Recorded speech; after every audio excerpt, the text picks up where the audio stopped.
Hello and welcome to another video. Anybody remember this MOC?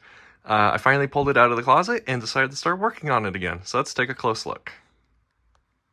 Starting from the front on both sides, I have found some parts to help make these pillars go up more, so they're both about the same height, and I also just recently put in a pick-a-brick order online for Lego.com to get some more parts, so hopefully that'll come soon. All the parts were bestseller, so hopefully it'll be here in roughly 5 days, and if you don't know what that means, in the United States, there's, I think, a Lego, distribution center in Illinois. And if you get bestseller parts in the United States, it means you'll get those parts from Illinois within, five days to, 2 weeks. Whereas if you do the normal stuff, it takes, a month because it's coming from Denmark. So hopefully, because they're bestseller, those parts will be in here soon. Next kind of minor change I've done is I pulled out some more of these 1x10 tiles from my collection and was able to put those in. I think those came from the repulsor tank speeder bike thing that was showcased in a couple of videos ago. So those parts have been reused for this guy. Another minor change is I've started to figure out how to close in the walls. So we've got this 1x2 slope, inverted slope coming up for this, and then they'll keep going until it reaches these guys. So that's how I'm going to close off the side. That way it's still open and I don't have to use even more parts to build up a wall. Another update / issue I just realized is I updated this door to be slightly taller. So that way there wasn't a visible gap between the door and the roof. And I also put in some support bricks here to help support the plates on top. The issue that I've now just learned is these bricks now get in the way of the door. So I need to change how that functions so that the door can still open. It's also, I think, only affects this one. I haven't tried this quite yet, so let's see if it... Yeah, no, it affects both sides. So I need to change how that is. The other change is you can sort of see it there. Oh, if the camera focuses on it.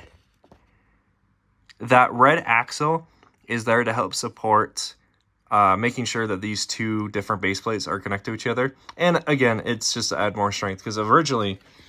without those additional parts, this was really loose and flexible. Now it's a little stronger.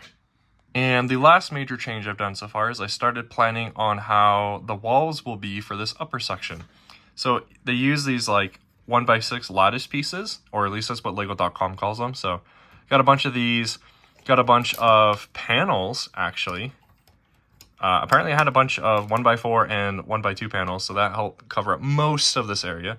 And then these parts are here because in addition to those parts I talked about for the front door, or the hologram area, I got a bunch more of these, I think these are 65-degree slopes, but I got a bunch more of the 2-wide version because they were cheaper than getting multiples of the 1-wide. And those will go here, and then these, one brick and then the 2 tall brick will help fill in the gap so they're strong. And then I can eventually do the rest of the wall up here. But it goes all the way down.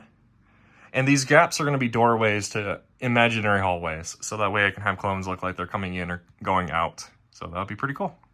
Here is what the MOC looks like from the backside. So nothing too pretty, but it gives you a better look at the door. And I just adjusted this area so that the doors work. Basically just made that area right there into some tiles. And then removed one of the elongated cheese slopes from here. So that way I want to keep this, so that's why. And then it looks like I don't really need those bricks here. If I do, I'll probably put in a 2x3 or 2x4 behind them. But the 2x6s, I guess, were too long.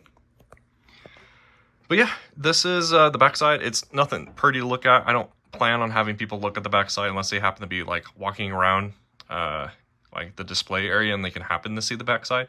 The focus is obviously the front and the sides. So I think this is looking pretty good.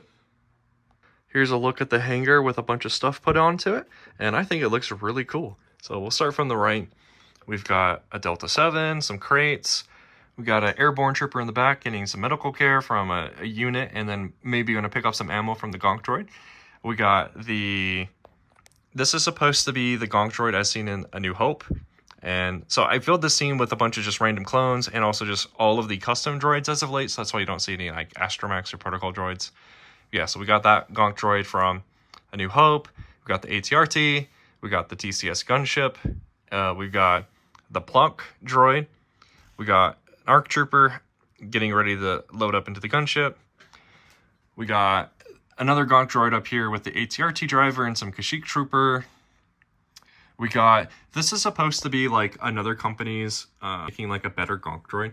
It's only seen as a rough sketch on Wikipedia, and it doesn't have much information. So like, I don't know what the colors are because it's, like I said, only a sketch. So I kind of just made up whatever colors. I just picked like some basic grays because that's usually what a lot of these like power unit droids look like. And so I think it's pretty cool, especially because of how small I was able to make it. So it's still about the same size as like a Gonk droid should be, or a little smaller. So I think it's pretty cool. Moving on, we got this awesome droid from Thrawn's Revenge that I helped test build, and it's sweet. It is really big compared to all the vehicles because of everything being a little smaller, but I think it fits in okay.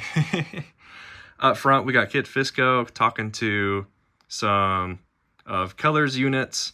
And so the Keller is from SM Minifigures, who unfortunately no longer makes any minifigures. So I'm really happy to have this guy. He's really cool. He is starting to get like discolored, which is confusing to me because I normally just keep him in a dark room in my closet. Like he's usually kept away. So I don't know what happened there. But everything else going on, these are some custom cloths from Clone Army Customs that these snowtroopers are wearing. We also got I forget what the name of it is, but it's like the pilot droid from Rebels that was based on some Ralph McQuarrie art. It turns out it's also in Legends. It was used a couple of times, so I decided to try and make one. It didn't show up in the short or the reel for like all the Gonk droids, so I threw that together sometime yesterday after that. So I think it's decent. It got some weird proportions just because of how small I was trying to make it, because it's supposed to be shorter than a minifigure, but I think it's okay. Moving on, we got the other medical droid. We got a 212 trooper walking away, and then we got the V-Wing. So I think overall, this is just really good when it's full of stuff. So thanks for watching this update on the Venator Hangar MOC. This has been Clone Creates Classics. Remember, every clone has its roots in the original, and I'll see you all in the next video. Bye-bye.